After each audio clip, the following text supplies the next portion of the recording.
ज्येष्ठ मास के शुक्ल पक्ष में पड़ने वाली एकादशी तिथि को निर्जला एकादशी का व्रत रखा जाता है। निर्जला एकादशी व्रत में पानी पीना वर्जित होता है। केवल कुल्ला या आचमन करने के लिए ही पानी मुंह में डाल सकते हैं। शास्त्रों के अनुसार निर्जला एकादशी व्रत में सूर्योदय से लेकर दूसरे दिन के सूर्योदय तक जल का त्याग करना चाहिए। अगले दिन सूर्योदय के बाद पूजा करके पारण के समय जल ग्रहण करना चाहिए। निर्जला एकादशी पूजन विधि। इस दिन प्रातःकाल जल्दी स्नान कर लें और आपको जिस जगह पे पूजा करनी है उस स्थान पे गंगा जल छिड़क कर स्वास्तिक का निशान बना लें। फिर वहाँ पे एक चौकी रखें। चौकी पर पीला कपड़ा बिछाएं। इस पर तिल रखकर प्रभु की मूर्ति या फोटो को आसन दें। वहाँ पर आप यदि विष्णु और माता लक्ष्मी की प्रतिमा हो तो उसको स्थापित कर लें। इसके बाद मैं इस चौकी पर तिल से ही वहाँ पे अष्टदल कमल बना रही हूँ। इसके ऊपर मैं मिट्टी का कलश रखूँगी, तो आपको तिल का ही इस्तेमाल करना चाहिए एकादशी में। यहाँ पे मैंने आपको कई वीडियोस में बताया कि आपको ये जो कलश होता है कैसे बनाना है। फिर यहाँ पे मैंने तिल रखकर यहाँ पे गणेश जी को भी स्थापित करा है। गणेश माता गौरी, क्योंकि गौरी गणेश की पूजा के बिना पूजा नहीं शुरू होती है। अब भगवान विष्णु, माता लक्ष्मी की प्रतिमा को हम पंचामृत स्नान कराएंगे। यहाँ मेरे लड्डू गोपाल जी भी हैं और नीचे शालिग्राम जी भी। हम तीनों को ही स्नान करवा रहे हैं। ओम नमो भगवते वासुदेवाय, इस मंत्र का जाप करते रहिए। अब यहाँ देखिए मैंने दीप कलश प्रज्वलित है। यहाँ मैंने वस्त्र आदि अर्पित कर दिए हैं गौरी गणेश की पूजा करके। फिर यहाँ सभी को पुष्प अर्पित करेंगे। रोली, चंदन, अष्टगंध, कुमकुम, हल्दी सब अर्पित किया जाएगा। गणपति जी को दूर्वा, शमी पत्र आदि अर्पित करें। आपने बाल गोपाल रखे हो तो उनकी भी विधिवत पूजा करें। गर्मियों में पुष्प आदि अवश्य चढ़ाने चाहिए, इससे उनको ठंडक मिलती है। आज के दिन जल से भरा घड़ा, उसके ऊपर हमें वस्त्र, फल और दक्षिणा आदि रखकर अवश्य हमें दान देना चाहिए। यहाँ देखिए मैंने रक्षा सूत्र चढ़ाया है, जनेऊ चढ़ाया है। ये देखिए मैंने सभी को यहाँ पे अर्पित करा। भगवान विष्णु को भी जनेऊ चढ़ाया है, रक्षा सूत्र भी यहाँ पे अर्पित किया जा रहा है। अब देखिए जनेऊ में हल्दी लगाकर ही अर्पित करते हैं गणेश जी को। शंख की, घंटी की, सबकी पूजा की जाती है। माता लक्ष्मी को हल्दी, कुमकुम, रोली आदि आप लगाएं। इसके बाद उनको इत्र अवश्य चढ़ाएं। गुलाब का इत्र होता है, वो इनको बहुत प्रिय है, वो चढ़ाएं। देखिए इत्र है गुलाब का, रुई में लेके इसको लगाया जाता है। यहाँ देखिए दान की वस्तुएं मैंने रखी हुई हैं। खरबूजा भी है, मौसमी फलियाँ, मिठाई भी रखी है। आपको चीनी का दान अवश्य देना चाहिए। कहते हैं पीले कपड़े के साथ साथ अगर आप सफ़ेद कपड़ा भी दान करते हैं तो वो भी शुभ होता है। यहाँ मैंने पीले वस्त्र रखे हैं, सफ़ेद कपड़ा भी दान किया जाता है।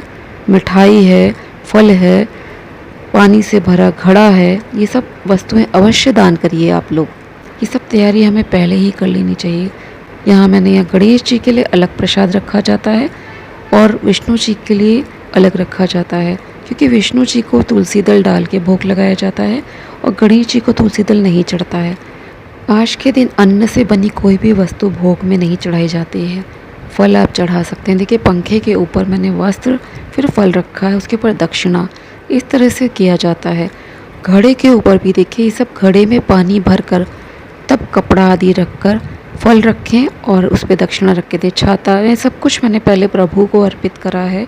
सब्जियां भी जो हम दान में करेंगे सब हमें पहले प्रभु को दिखा के तब देना चाहिए। यहाँ पोंगे फल आप ज़रूर अर्पित करें। इसको कहते हैं पान, सुपारी, लौंग, इलायची। और हर एक 3-4 जगह जहाँ भी आप रख रहे हैं, कलश के नीचे, गणपति जी के पास, विष्णु जी के पास, इसमें दक्षिणा अवश्य रखें। दक्षिणा कहते हैं कि इसलिए चढ़ाया जाता है कि अगर हमसे पूजा में कोई कमी हो गई है तो दक्षिणा चढ़ाकर वो संपूर्ण हो जाता है। इसलिए हमें दक्षिणा अवश्य रखना चाहिए, इसके बिना पूजा अधूरी रहती है। अब मैं आपको कथा जो भीमसेनी एकादशी की वो सुना देती हूँ। निर्जला एकादशी व्रत की कथा इस प्रकार है। भीमसेन व्यास जी से कहने लगे कि हे पितामह, भ्राता युधिष्ठिर, माता कुंती, द्रौपदी, अर्जुन, नकुल और सहदेव आदि सब एकादशी का व्रत करने को कहते हैं, परंतु महाराज मैं उनसे कहता हूँ कि भाई मैं भगवान की शक्ति पूजा आदि तो कर सकता हूँ, दान भी दे सकता हूँ, परंतु भोजन के बिना नहीं रह सकता। इस पर व्यास जी कहने लगे कि हे भीमसेन, यदि तुम नरक को बुरा और स्वर्ग को अच्छा समझते हो तो प्रति मास की दोनों एकादशियों को अन्न मत खाया करो। भीम कहने लगे कि हे पितामह, मैं तो पहले ही कह चुका हूँ कि मैं भूख सहन नहीं कर सकता। यदि वर्ष भर में कोई एक ही व्रत हो तो वह मैं रख सकता हूँ, क्योंकि मेरे पेट में व्रक नाम वाली अग्नि है, सो मैं भोजन किए बिना नहीं रह सकता। भोजन करने से वह शांत रहती है, इसलिए पूरा उपवास तो क्या, एक समय भी बिना भोजन किए रहना कठिन है।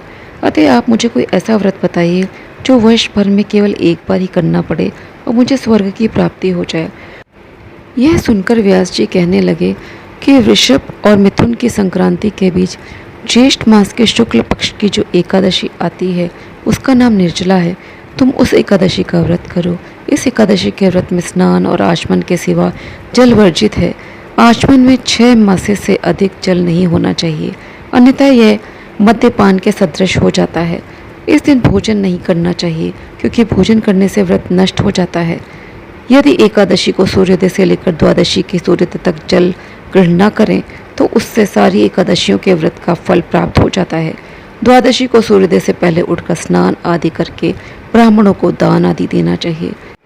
इसके पश्चात भूखे और सत्पात्र ब्राह्मण को भोजन कराकर फिर आप भोजन कर लेना चाहिए। इसका फल पूरे 1 वर्ष की संपूर्ण एकादशियों के बराबर होता है। व्यास जी कहने लगे कि हे भीमसेन, यह मुझको स्वयं भगवान ने बताया है। इस एकादशी का पुण्य समस्त तीर्थों और दानों से अधिक है। केवल एक दिन मनुष्य निर्जल रहने से पापों से मुक्त हो जाता है। जो मनुष्य निर्जला एकादशी का व्रत करते हैं उनकी मृत्यु के समय यमदूत आकर नहीं घेरते, वन भगवान के पार्षद उसे पुष्पक विमान में बिठाकर स्वर्ग लेकर जाते हैं। अतः संसार में सबसे श्रेष्ठ निर्जला एकादशी का व्रत है, इसलिए यत्न के साथ इस व्रत को करना चाहिए। इस दिन ओम नमो भगवते वासुदेवाय मंत्र का जाप करना चाहिए। इस व्रत को भीम जी ने किया था, इसलिए इस एकादशी को भीमसेनी या पांडव एकादशी भी कहते हैं। निर्जला व्रत करने से पूर्व भगवान से प्रार्थना करें कि हे भगवान, आज मैं निर्जला व्रत करता हूँ या करती हूँ, दूसरे दिन भोजन करूँगी, मैं इस व्रत को श्रद्धापूर्वक करूँगी, अतः आपकी कृपा से मेरे सब पाप नष्ट हो जाएं। इस दिन जल से भरे कलश का दान करना चाहिए। अन्न, वस्त्र, जूती, छाता आदि का भी दान करना चाहिए। जो मनुष्य भक्तिपूर्वक इस कथा को पढ़ता या सुनता उसे निश्चय स्वर्ग की प्राप्ति होती है। अब कथा के बाद आप हवन तथा आरती कर लें। आपको यदि मंत्र आदि करने हैं वो भी कर सकते हैं। विष्णु सहस्रनाम का जाप भी कर सकते हैं, उसका पाठ भी कर सकते हैं। इस तरह से आपका व्रत संपूर्ण होता है। वीडियो पसंद आया हो तो इसको लाइक करें, शेयर करें और मेरे चैनल को सब्सक्राइब करना ना भूलें। जय श्री कृष्णा, जय श्री राधे।